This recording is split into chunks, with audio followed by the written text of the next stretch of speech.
The Red-Headed League by Sir Arthur Conan Doyle. Hello, this is Richard, and I'm here with another Sherlock Holmes story. After I read The Adventure of the Six Napoleons, we asked you to let us know if you'd like us to do another Sherlock Holmes. We weren't quite sure if perhaps Holmes stories are too long or too grown up for our listeners. But simply loads of people either emailed us or left a comment at storynori.com asking for more.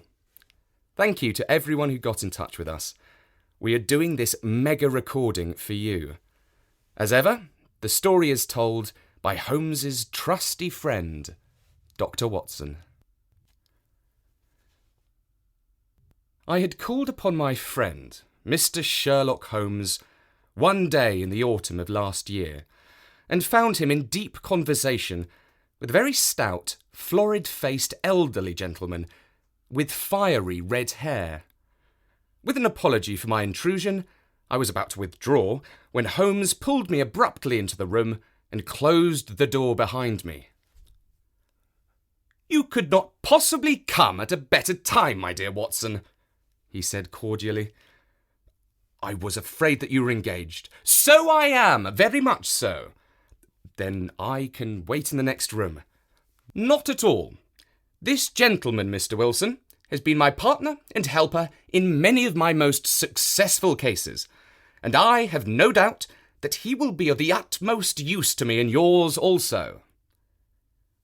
The stout gentleman half rose from his chair and gave a bob of greeting with a quick little questioning glance from his small, fat-encircled eyes.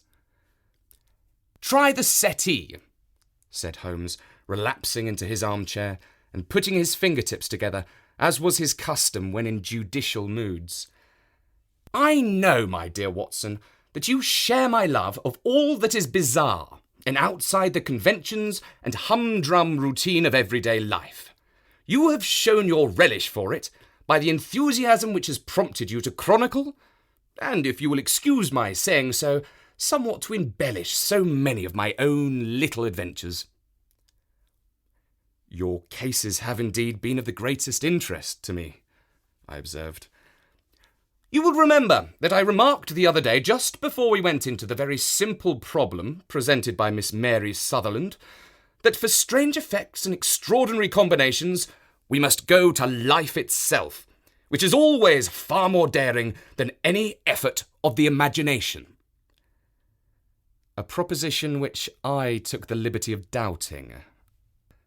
"You did, Doctor, but nonetheless you must come round to my view, for otherwise I shall keep on piling fact upon fact on you until your reason breaks down under them and acknowledges me to be right. Now, Mr. Jabez Wilson here has been good enough to call upon me this morning and to begin a narrative which promises to be one of the most singular which I have listened to for some time.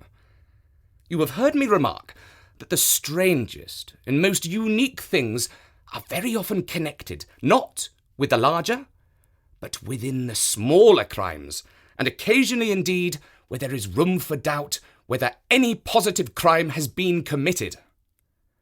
As far as I have heard, it is impossible for me to say whether the present case is an instance of crime or not, but the course of events is certainly among the most singular that I have ever listened to.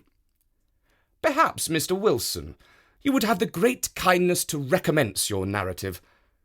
I ask you, not merely because my friend Dr. Watson has not heard the opening part, but also because the peculiar nature of the story makes me anxious to have every possible detail from your lips.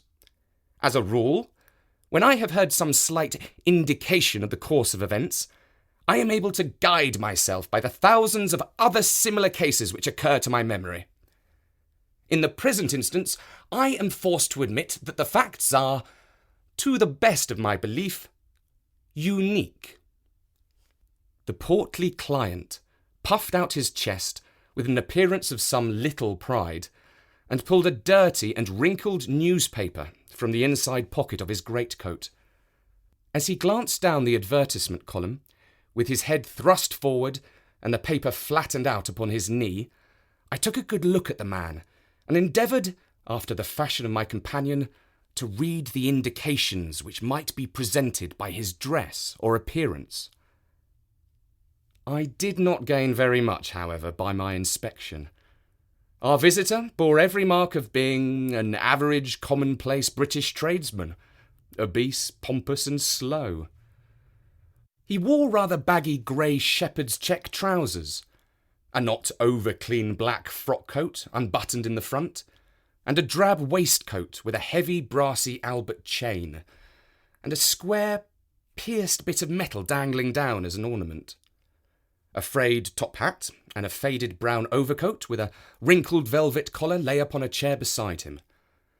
Altogether, look as I would, there was nothing remarkable about the man, save his blazing red head, and the expression of extreme chagrin and discontent upon his features. Sherlock Holmes's quick eye took in my occupation, and he shook his head with a smile as he noticed my questioning glances.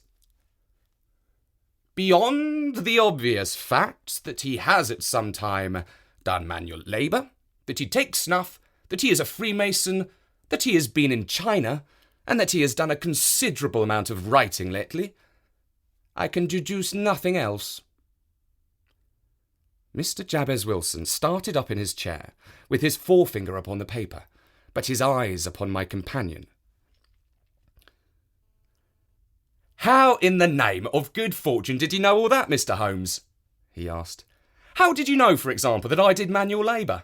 It's as true as gospel, for I began as a ship's carpenter. Your hands, my dear sir, your right hand is quite a size larger than your left. You have worked with it, and the muscles are more developed. Well, the snuff, then, and the Freemasonry. I won't insult your intelligence by telling you how I read that, especially as, rather against the strict rules of your order, you use an arc and compass breastpin. Ah, of course, I forgot that. But the writing.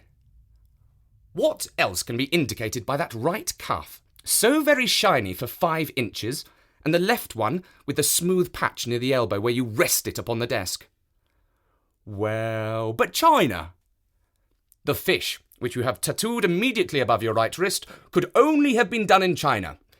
I have made a small study of tattoo marks, and have even contributed to the literature of the subject. That trick of staining the fish's scales of a delicate pink is quite peculiar to China. When, in addition, I see a Chinese coin hanging from your watch chain, the matter becomes even more simple. Mr. Jabez Wilson laughed heavily. Ha! Well, I never, said he. I thought at first that you had done something clever, but I see that there was nothing in it after all. I begin to think, Watson, said Holmes, that I make a mistake in explaining. Omne ignotum pro magnifico, you know, and my poor little reputation, such as it is, will suffer shipwreck if I am so candid. Can you not find the advertisement, Mr. Wilson? Yes, I've got it here now, he answered with his thick red finger planted halfway down the column. Here it is. This is what began it all. You just read it for yourself, sir.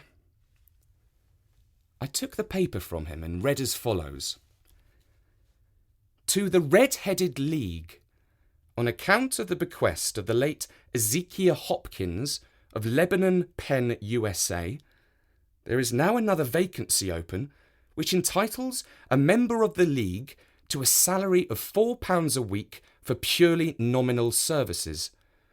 All red-headed men who are sound in body and mind and above the age of 21 years are eligible.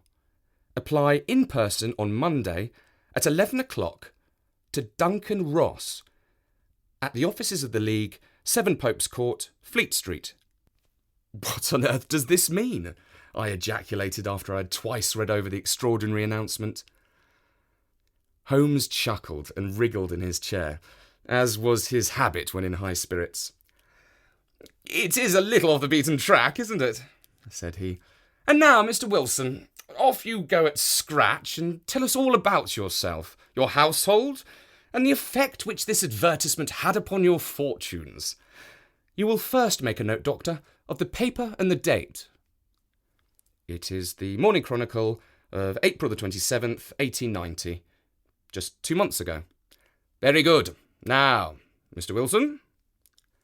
Well, it is just as I've been telling you, Mr. Sherlock Holmes, said Jabez Wilson, mopping his forehead. I have a small pawnbroker's business at Coburg Square near the city. It's not a very large affair, and of late years it has not done more than just give me a living. I used to be able to keep 2 assistants, but now I only keep 1, and I would have a job to pay him, but that he is willing to come for half wages so as to learn the business. What is the name of this obliging youth? Asked Sherlock Holmes.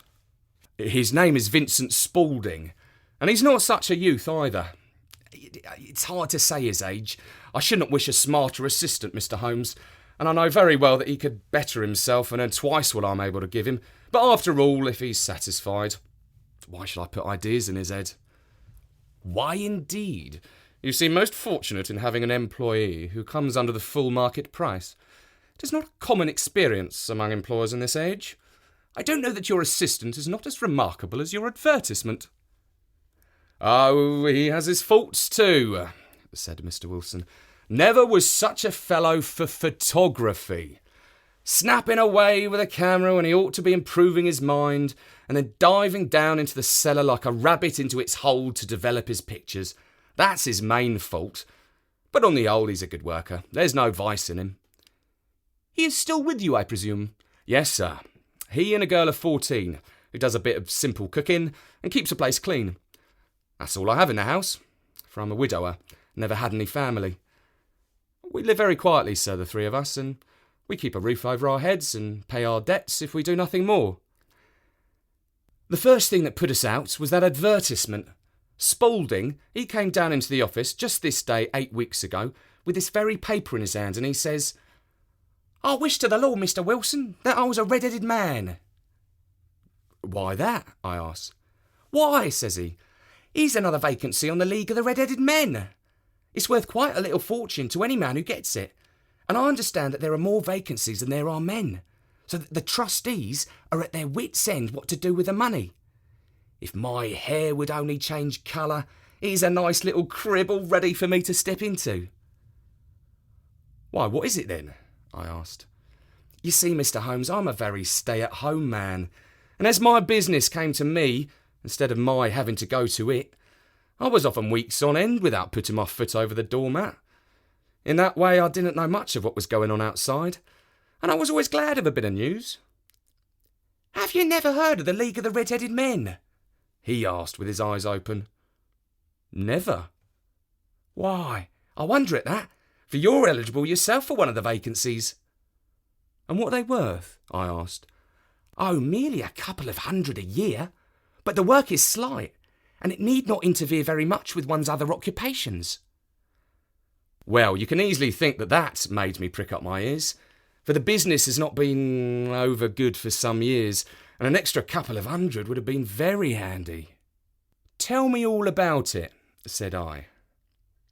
Well, said he, showing me the advertisement, you can see for yourself that the League has a vacancy, and there is the address where you should apply for particulars. As far as I can make out, the League was founded by an American millionaire, Ezekiel Hopkins, who was very peculiar in his ways. He was himself red-headed, and he had a great sympathy for all red-headed men. So, when he died, it was found that he had left his enormous fortune in the hands of trustees with instructions to apply the interest to the providing of easy berths to men whose hair is of that colour.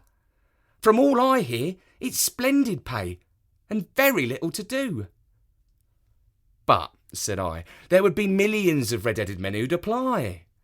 Not so many as you might think, he answered. You see, it's really confined to Londoners and to grown men. This American had started from London when he was young, and he wanted to do the old town a good turn.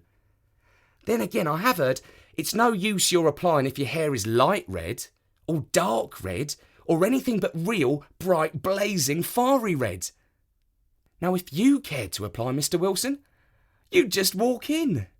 But perhaps it would hardly be worth your while to put yourself out of the way for the sake of a few £100. Now, it's a fact, gentlemen, as you may see for yourselves, that my hair is of a very full and rich tint. So, that it seemed to me that, if there were to be any competition in the matter, I stood as good a chance as any man that I had ever met. Vincent Spaulding seemed to know so much about it that I thought he might prove useful, so I just ordered him to put up the shutters for the day and to come right away with me. He was very willing to have a holiday, so he shut the business up and started off for the address that was given on the advertisement. I never hope to see such a sight as that again, Mr. Holmes. From north, south, east and west, every man who had a shade of red in his hair had tramped into the city to answer the advertisement. Fleet Street was choked with red-headed folk, and Pope's Court looked like a coster's orange barrow. I should not have thought there were so many in the whole country as were brought together by that single advertisement. Every shade of colour they were. Straw, lemon, orange, brick, Irish setter, liver, clay. But as Spaulding said, there were not many who had the real vivid flame-coloured tint. When I saw how many were waiting, I would have given it up in despair, but Spaulding would not hear of it. How he did it, I could not imagine, but he pushed and pulled and butted until he got me through the crowd and right up the steps which led to the office. There was a double stream upon the stair, some going up in hope and some coming back dejected, but we were wedged in as well as we could and soon found ourselves in the office. "Your experience has been a most entertaining one," remarked Holmes as his client paused and refreshed his memory with a huge pinch of snuff. "Pray continue your very interesting statement." There was nothing in the office but a couple of wooden chairs and a deal table, behind which sat a small man with a head that was even redder than mine. He said a few words to each candidate as he came up, and then he always managed to find some fault in them which would disqualify them. Getting a vacancy did not seem to be such a very easy matter at all. However, when our turn came, the little man was much more favourable to me than to any of the others, and he closed the door as we entered so that he might have a private word with us. "This is Mr. Jabez Wilson," said my assistant, "and he's willing to fill a vacancy in the League." "And he is admirably suited for it," the other answered. "He has every requirement. I cannot recall when I have seen anything so fine." He took a step backwards, cocked his head on one side, and gazed at my hair until I felt quite bashful. Then suddenly he plunged forward, wrung my hand, and congratulated me warmly on my success. "It would be injustice to hesitate," said he. "You will, however, I am sure, excuse me for taking an obvious precaution." With that, he seized my hair in both his hands and tugged until I yelled with the pain. "There is water in your eyes," said he as he released me. "I perceive that all is as it should be, but we have to be careful, for we have twice been deceived by wigs and once by paint. I could tell you tales of cobbler's wax which would disgust you with human nature." He stepped over to the window and shouted through it at the top of his voice that the vacancy was filled. A groan of disappointment came up from below, and the folk all trooped away in different directions until there was not a redhead to be seen, except my own and that of the manager. "My name," said he, "is Mr. Duncan Ross, and I am myself one of the pensioners upon the fund left by our noble benefactor. Are you a married man, Mr. Wilson? Have you a family?" I answered that I had not. His face fell immediately.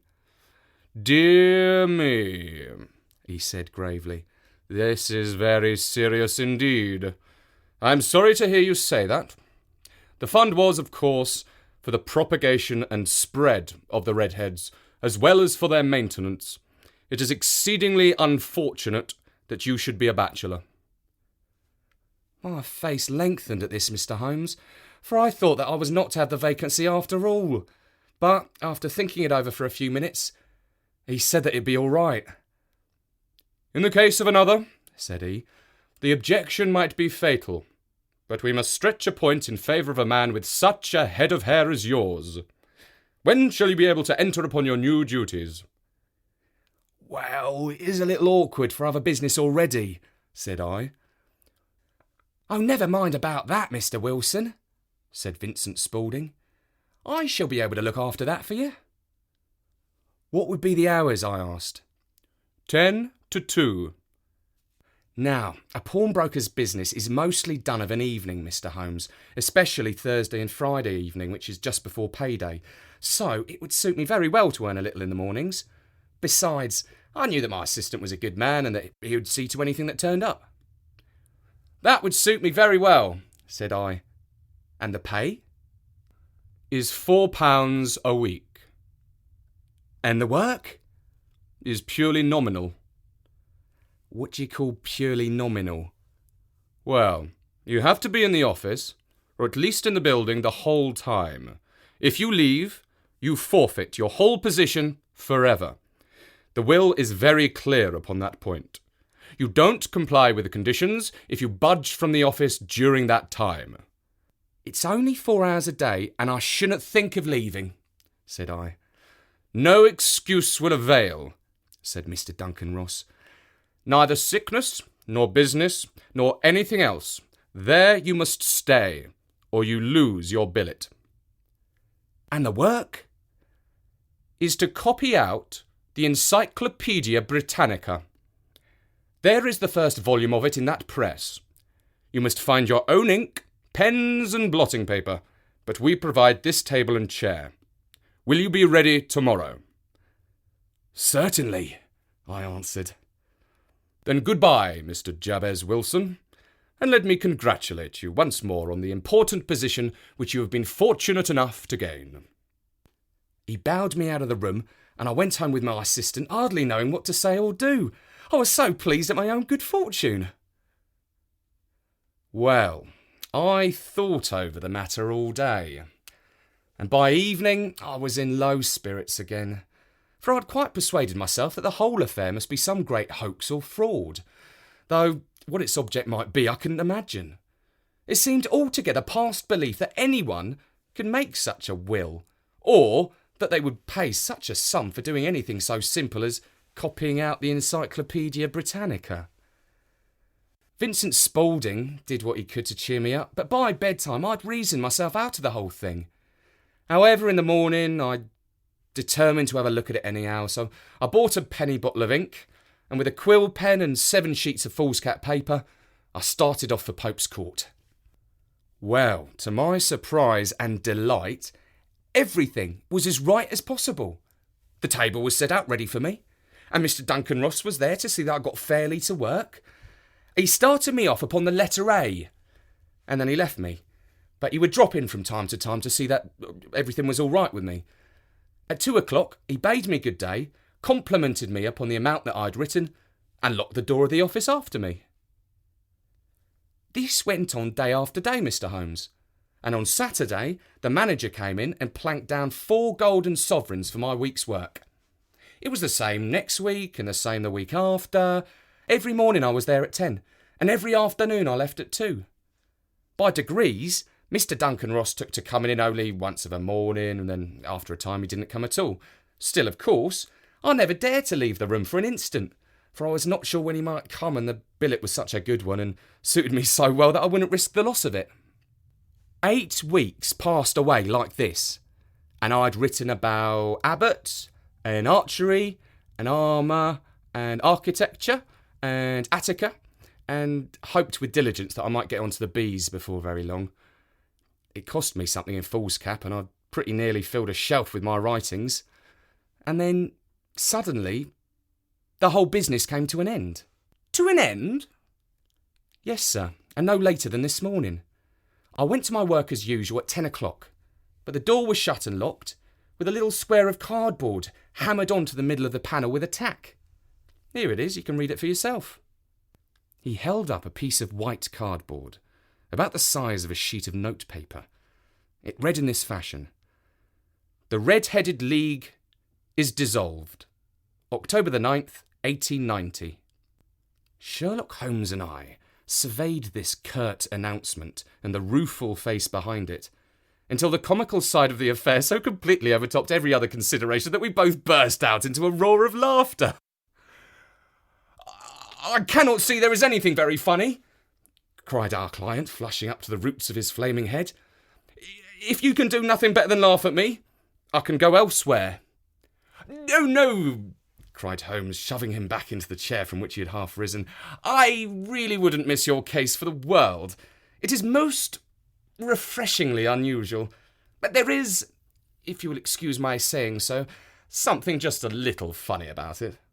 Pray, what steps did you take when you found the card upon the door?" "I was staggered, sir. I didn't know what to do. Then I called at the offices round, but none of them seemed to know anything about it. Finally, I went to the landlord, who is an accountant living on the ground floor, and I asked him if he could tell me what had become of the Red-Headed League. He said that he had never heard of any such body. Then I asked him who Mr. Duncan Ross was. "Well," said I, "the gentleman at number 4. "What, the red-headed man?" "Yes." "Oh," said he, "his name was William Morris. He was a solicitor, and he was using my room as a temporary convenience until his new premises were ready. He moved out yesterday." "Where can I find him?" "Oh, at his new offices. He did tell me the address, yes. 17 King Edward Street, near St. Paul's." I started off, Mr. Holmes, but when I got to that address it was a manufactory of artificial kneecaps, and no one in it had ever heard of either Mr. William Morris or Mr. Duncan Ross. "And what did you do then?" asked Holmes. "I went home to Saxe Coburg Square, and I took the advice of my assistant.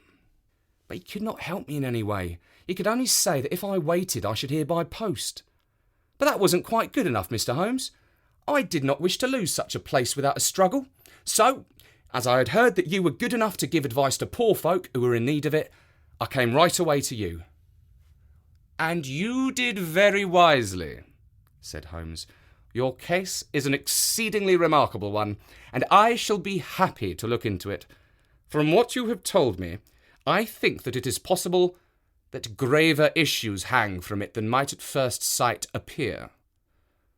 "Grave enough?" said Mr. Jabez Wilson. "Why, I've lost £4 a week." "As far as you are personally concerned," remarked Holmes, "I do not see that you have any grievance against this extraordinary league. On the contrary, you are, as I understand, richer by some £30, to say nothing of the minute knowledge which you have gained on every subject which comes under the letter A. You have lost nothing by them." "No, sir, but I want to find out about them, and who they are, and what their object was in playing this prank, if it was a prank upon me. It was a pretty expensive joke for them, for it cost them £32. "We shall endeavour to clear up these points for you. And first, 1 or 2 questions, Mr. Wilson. This assistant of yours who first called your attention to the advertisement, how long had he been with you?" "About a month, then." "How did he come?" "In answer to an advertisement." "Was he the only applicant?" "No, I had a dozen." "Why did you pick him?" "Because he was handy and he'd come cheap." "At half wages, in fact?" "Yes." "What is he like, this Vincent Spaulding?" "Small, stout-built, very quick in his ways, no hair on his face, though he's not short of 30, has a white splash of acid upon his forehead." Holmes sat up in his chair in considerable excitement. "I thought as much," said he. "Have you ever observed that his ears are pierced for earrings?" "Yes, sir. He told me that a gypsy had done it for him when he was a lad." Said Holmes, sinking back in deep thought. "He is still with you?" "Oh, yes, sir. I've only just left him." "And has your business been attended to in your absence?" "Nothing to complain of, sir. There's never very much to do of a morning." "That will do, Mr. Wilson. I shall be happy to give you an opinion upon the subject in the course of a day or 2. Today is Saturday, and I hope that by Monday we may come to a conclusion."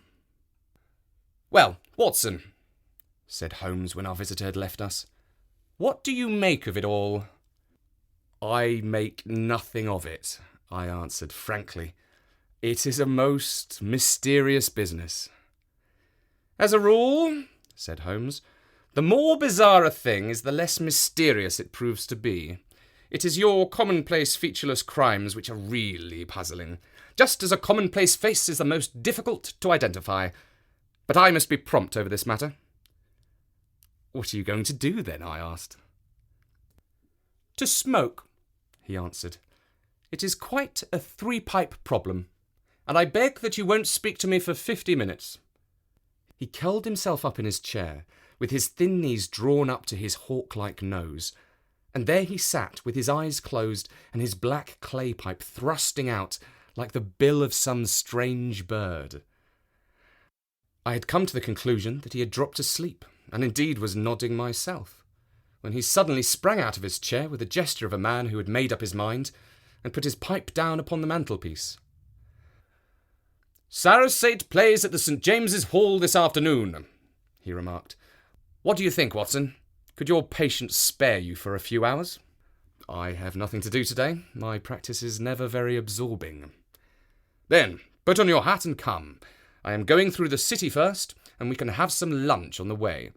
I observe that there is a good deal of German music on the programme, which is rather more to my taste than Italian or French. It is introspective, and I want to introspect. Come along." We travelled by the Underground as far as Aldersgate, and a short walk took us to Saxe-Coburg Square, the scene of the singular story which we had listened to in the morning. It was a poky little shabby-genteel place, where 4 lines of dingy 2-storied brick houses looked out into a small railed-in enclosure, where a lawn of weedy grass and a few clumps of faded laurel bushes made a hard fight against a smoke-laden and uncongenial atmosphere. 3 gilt balls and a brown board with Jabez Wilson in white letters upon a corner house announced the place where our red-headed client carried on his business. Sherlock Holmes stopped in front of it, with his head on one side, and looked it all over, with his eyes shining brightly between puckered lids. Then he walked slowly up the street, and then down again to the corner, still looking keenly at the houses. Finally, he returned to the pawnbroker's, and having thumped vigorously upon the pavement with his stick 2 or 3 times, he went up to the door and knocked. It was instantly opened by a bright-looking, clean-shaven young fellow who asked him to step in. "Thank you," said Holmes. "I only wish to ask you how you would go from here to the Strand." "Third right, 4th left," answered the assistant promptly, closing the door. "Smart fellow, that," observed Holmes as we walked away. "He is, in my judgment, the 4th smartest man in London, and for daring I am not sure that he has not a claim to be 3rd. I have known something of him before." "Evidently," said I, "Mr. Wilson's assistant counts for a good deal in this mystery of the Red-Headed League. I am sure that you inquired your way merely in order that you might see him." "Not him." "What then?" "The knees of his trousers." "And what did you see?" "What I expected to see." "Why did you beat the pavement?" "My dear doctor, this is a time for observation, not for talk. We are spies in an enemy's country. We know something of Saxe-Coburg Square. Let us now explore the parts which lie behind it." The road in which we found ourselves as we turned round the corner from the retired Saxe-Coburg Square presented as great a contrast to it as the front of a picture does to the back. It was one of the main arteries which convey the traffic of the city to the north and west. The roadway was blocked with the immense stream of commerce flowing in a double tide, inwards and outwards, while the footpaths were black with a hurrying swarm of pedestrians. It was difficult to realise, as we looked at the line of fine shops and stately business premises, that they were really abutted on the other side upon the faded and stagnant square which we had just quitted. "Let me see," said Holmes, standing at the corner and glancing along the line. "I should like just to remember the order of the houses here. It is a hobby of mine to have an exact knowledge of London. There is Mortimer's, the tobacconist, the little newspaper shop, the Coburg branch of the City and Suburban Bank, the vegetarian restaurant, and McFarlane's carriage building depot. That carries us right on to the other block. And now, Doctor, we've done our work, so it's time we had some play. A sandwich and a cup of coffee, and then off to Violin Land, where all is sweetness and delicacy and harmony, and there are no red-headed clients to vex us with their conundrums." My friend was an enthusiastic musician, being himself not only a very capable performer, but a composer of no ordinary merit. All the afternoon he sat in the stalls wrapped in the most perfect happiness, gently waving his long, thin fingers in time to the music, while his gently smiling face and his languid, dreamy eyes were as unlike those of Holmes the sleuth-hound, Holmes the relentless, keen-witted, ready-handed criminal agent, as it was possible to conceive. In his singular character, the dual nature alternately asserted itself, and his extreme exactness and astuteness represented, as I have often thought, the reaction against the poetic and contemplative mood which occasionally predominated in him. The swing of his nature took him from extreme languor to devouring energy, and as I knew well, he was never so truly formidable as when, for days on end, he had been lounging in his armchair amid his improvisations and his black-letter editions. Then it was that the lust of the chase would suddenly come upon him, and that his brilliant reasoning power would rise to the level of intuition until those who were unacquainted with his methods would look askance at him as on a man whose knowledge was not that of other mortals. When I saw him that afternoon, so enwrapped in the music at St. James's Hall, I felt that an evil time might be coming upon those whom he had set himself to hunt down. "You want to go home, no doubt, Doctor?" he remarked as we emerged. "Yes, it would be as well. And I have some serious business to do which will take some hours. This business at Coburg Square is serious." "Why serious?" "A considerable crime is in contemplation. I have every reason to believe that we shall be in time to stop it. But today being Saturday rather complicates matters. I shall want your help tonight." "At what time?" 10 will be early enough. "I shall be at Baker Street at 10. "Very well. And I say, Doctor, there may be some little danger, so kindly put your army revolver in your pocket." He waved his hand, turned on his heel, and disappeared in an instant among the crowd. I trust that I am not more dense than my neighbours, but I was always oppressed with a sense of my own stupidity in my dealings with Sherlock Holmes. Here I had heard what he had heard. I had seen what he had seen. And yet, from his words, it was evident that he saw clearly not only what had happened, but what was about to happen, while to me the whole business was still confused and grotesque. As I drove home to my house in Kensington, I thought over it all, from the extraordinary story of the red-headed copier of the encyclopaedia, down to the visit to Saxe Coburg Square and the ominous words with which he had parted from me. What was this nocturnal expedition? And why should I go armed? Where were we going? And what were we to do? I had the hint from Holmes that this smooth-faced pawnbroker's assistant was a formidable man, a man who might play a deep game. I tried to puzzle it out, but gave it up in despair and set the matter aside until night should bring an explanation. It was 9:15 when I started from home and made my way across the park, so through Oxford Street to Baker Street. 2 hansoms were standing at the door, and as I entered the passage, I heard the sound of voices from above. On entering his room, I found Holmes in animated conversation with 2 men, one of whom I recognised as Peter Jones, the official police agent, while the other was a long, thin, sad-faced man with a very shiny hat and oppressively respectable frock coat. "Ah, our party is complete," said Holmes, buttoning up his pea-jacket and taking his heavy hunting crop from the rack. "Watson, I think you know Mr. Jones of Scotland Yard. Let me introduce you to Mr. Merryweather, who is to be our companion in tonight's adventure." "We're hunting in couples again, Doctor, you see," said Jones in his consequential way. "Our friend here is a wonderful man for starting a chase. All he wants is an old dog to help him to do the running down." "I hope a wild goose may not prove to be the end of our chase," observed Mr. Merryweather gloomily. "You may place considerable confidence in Mr. Holmes, sir," said the police agent loftily.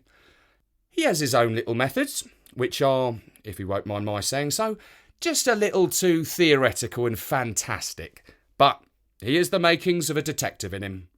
It is not too much to say that once or twice, as in that business of the Sholto murder and the Agra treasure, he has been more nearly correct than the official force." "Oh, if you say so, Mr. Jones, it is all right," said the stranger with deference. "Still, I confess that I miss my game of bridge. It is the first Saturday night for 27 years that I have not had my game of bridge." "I think you will find," said Sherlock Holmes, "that you will play for a higher stake tonight than you have ever done yet, and that the play will be more exciting. For you, Mr. Merryweather, the stake will be some £30,000, and for you, Jones, it will be the man upon whom you wish to lay your hands. John Clay, the murderer, thief, smasher, and forger. He's a young man, Mr. Merryweather, but he is at the head of his profession, and I would rather have my bracelets on him than any criminal in London. He's a remarkable man, is young John Clay. His grandfather was a royal duke, and he himself has been to Eton and Oxford. His brain is as cunning as his fingers, and though we meet signs of him at every turn, we never know where to find the man himself. He'll crack a crib in Scotland one week, and be raising money to build an orphanage in Cornwall the next. I've been on his track for years, and have never set eyes on him yet. I hope that I may have the pleasure of introducing you tonight. I've had one or two little turns also with Mr. John Clay, and I agree with you that he is at the head of his profession. It is past 10, however, and quite time that we started. If you two will take the first hansom, Watson, I will follow in the second." Sherlock Holmes was not very communicative during the long drive, and lay back in the cab humming the tunes which we had heard in the afternoon. We rattled through an endless labyrinth of gas-lit streets until we emerged into Farringdon Street. "We are close there now," my friend remarked. "This fellow Merryweather is a bank director, and personally interested in the matter. I thought it as well to have Jones with us also. He's not a bad fellow, though an absolute imbecile in his profession. He has one positive virtue. He is as brave as a bulldog, and as tenacious as a lobster if he gets his claws upon anyone. Here we are, and they are waiting for us." We had reached the same crowded thoroughfare in which we had found ourselves in the morning. Our cabs were dismissed, and following the guidance of Mr. Merryweather, we passed down a narrow passage and through a side door which he opened for us. Within there was a small corridor which ended in a very massive iron gate. This also was opened, and led down a flight of winding stone steps, which terminated at another formidable gate. Mr. Merryweather stopped to light a lantern, and then conducted us down a dark, earth-smelling passage, and so, after opening a third door, into a huge vault or cellar, which was piled all around with crates and massive boxes. "You are not very vulnerable from above," Holmes remarked as he held up the lantern and gazed about him. "Nor from below," said Mr. Merryweather, striking his stick upon the flags which lined the floor. "Why, dear me, it sounds quite hollow." he remarked, looking up in surprise. "I must really ask you to be a little more quiet," said Holmes severely. "You have already imperilled the whole success of our expedition. Might I beg that you would have the goodness to sit down upon one of those boxes and not to interfere?" The solemn Mr. Merryweather perched himself upon a crate with a very injured expression upon his face, while Holmes fell upon his knees upon the floor and with the lantern and a magnifying lens began to examine minutely the cracks between the stones. A few seconds sufficed to satisfy him, for he sprang to his feet again and put his glass in his pocket. "We have at least an hour before us," he remarked, "for they can hardly take any steps until the good pawnbroker is safely in bed. Then they will not lose a minute, for the sooner they do their work, the longer time they will have for their escape. We are at present, Doctor, as no doubt you have divined, in the cellar of the City branch of one of the principal London banks. Mr. Merryweather is the chairman of directors, and he will explain to you that there are reasons why the more daring criminals of London should take a considerable interest in this cellar at present." "It is our French gold," whispered the director. "We have had several warnings that an attempt might be made upon it." "Your French gold?" "Yes. We had occasion some months ago to strengthen our resources and borrowed, for that purpose, 30,000 Napoleons from the Bank of France. It has become known that we have never had occasion to unpack the money, and that it is still lying in our cellar. The crate upon which I sit contains 2,000 Napoleons packed between layers of lead foil. Our reserve of bullion is much larger at present than is usually kept in a single branch office, and the directors have had misgivings upon the subject." "Which were well justified," observed Holmes. "And now it is time that we arranged our little plans. I expect that within an hour matters will come to a head. In the meantime, Mr. Merryweather, we must put the screen over that dark lantern." "And sit in the dark?" "I'm afraid so. I had brought a pack of cards in my pocket, and I thought, as we were a partie carré, you might have your game of bridge after all. But I see that the enemy's preparations have gone so far that we cannot risk the presence of a light. And, first of all, we must choose our positions. These are daring men, and though we shall take them at a disadvantage, they may do us some harm, unless we are careful. I shall stand behind this crate, and do you conceal yourselves behind those. Then, when I flash a light upon them, close in swiftly. If they fire, Watson, have no compunction about shooting them down." I placed my revolver, cocked, upon the top of the wooden case behind which I crouched. Holmes shot the slide across the front of his lantern and left us in pitch darkness. Such an absolute darkness as I have never experienced before. The smell of hot metal remained, to assure us that the light was still there, ready to flash out at a moment's notice. To me, with my nerves worked up to a pitch of expectancy, there was something depressing and subduing in the sudden gloom and in the cold, dank air of the vault. "They have but one retreat," whispered Holmes. "That is back through the house into Saxe-Coburg Square. I hope that you've done what I asked you, Jones." "I have an inspector and 2 officers waiting at the front door." "Then we have stopped all the holes, and now we must be silent and wait." What a time it seemed! From comparing notes afterwards, it was but an hour and a quarter, yet it appeared to me that the night must have almost gone and the dawn be breaking above us. My limbs were weary and stiff, for I feared to change my position, yet my nerves were worked up to the highest pitch of tension, and my hearing was so acute that I could not only hear the gentle breathing of my companions, but I could distinguish the deeper, heavier in-breath of the bulky Jones from the thin, sighing note of the bank director. From my position, I could look over the case in the direction of the floor. Suddenly, my eyes caught the glint of a light. At first it was but a lurid spark upon the stone pavement. Then it lengthened out until it became a yellow line. And then, without any warning or sound, a gash seemed to open, and a hand appeared, a white, almost womanly hand, which felt about in the centre of the little area of light. For a minute or more, the hand, with its writhing fingers, protruded out of the floor. Then it was withdrawn as suddenly as it appeared, and all was dark again save the single lurid spark which marked a chink between the stones. Its disappearance, however, was but momentary. With a rending, tearing sound, one of the broad white stones turned over upon its side and left a square, gaping hole through which streamed the light of a lantern. Over the edge there peeped a clean-cut, boyish face which looked keenly about it, and then, with a hand on either side of the aperture, drew itself shoulder-high and waist-high until one knee rested upon the edge.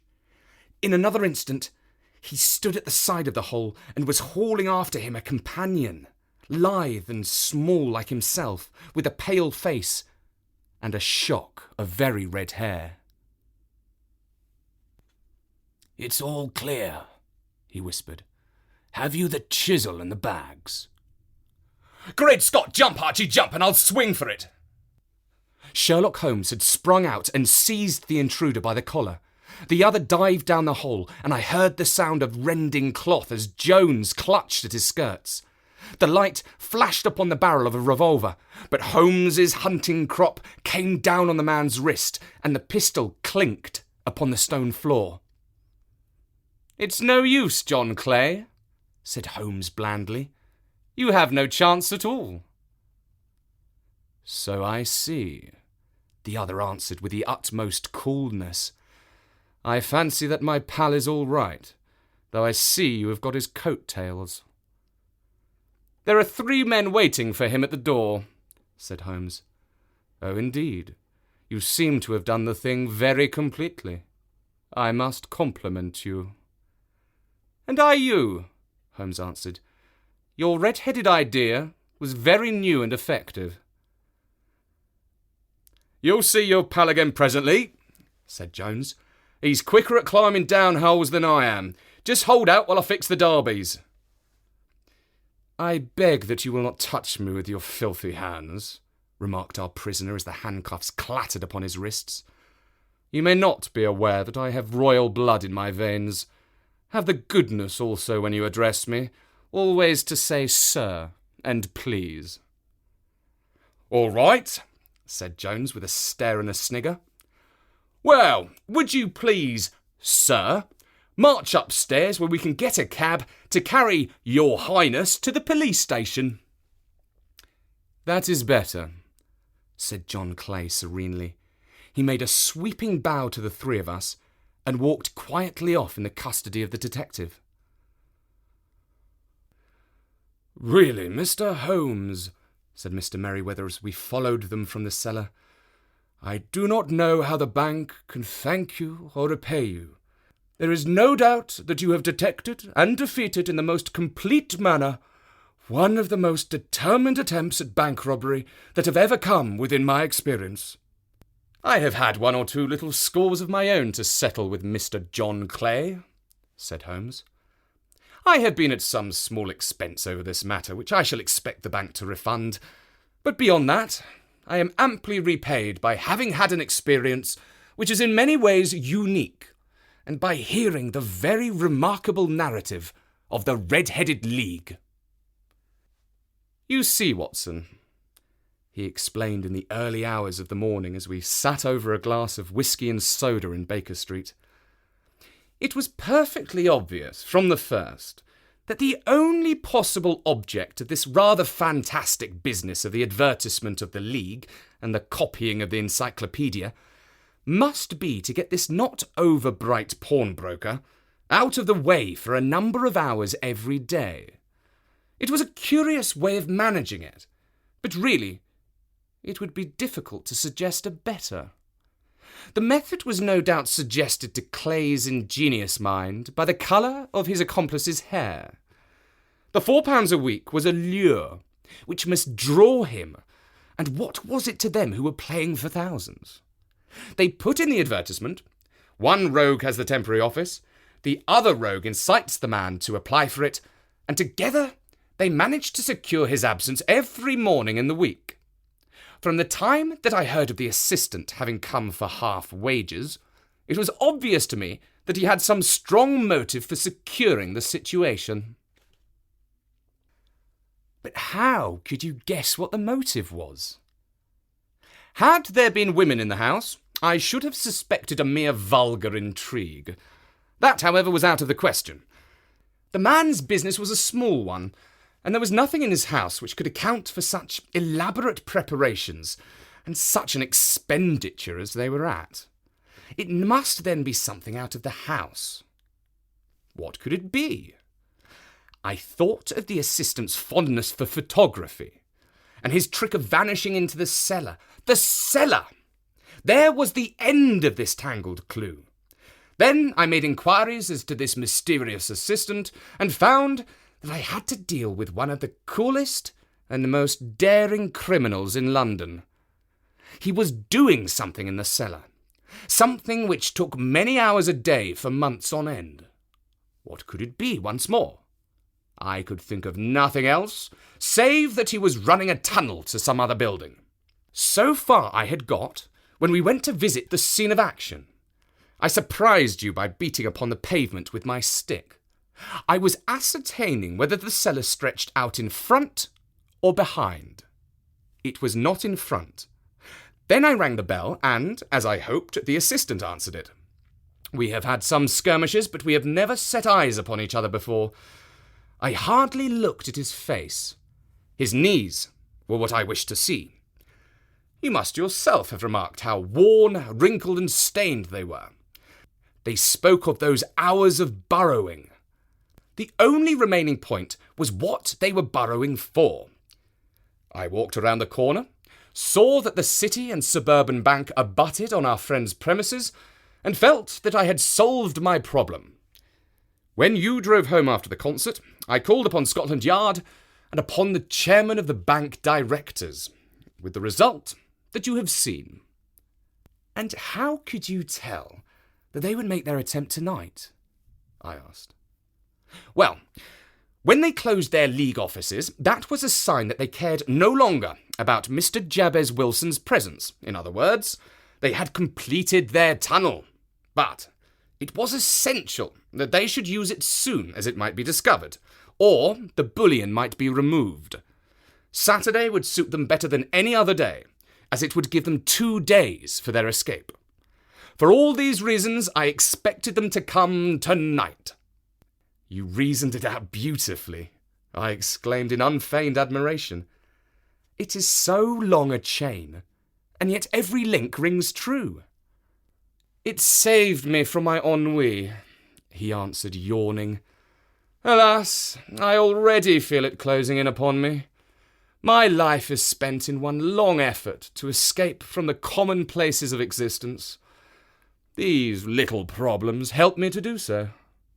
And you are a benefactor of the race, said I. He shrugged his shoulders.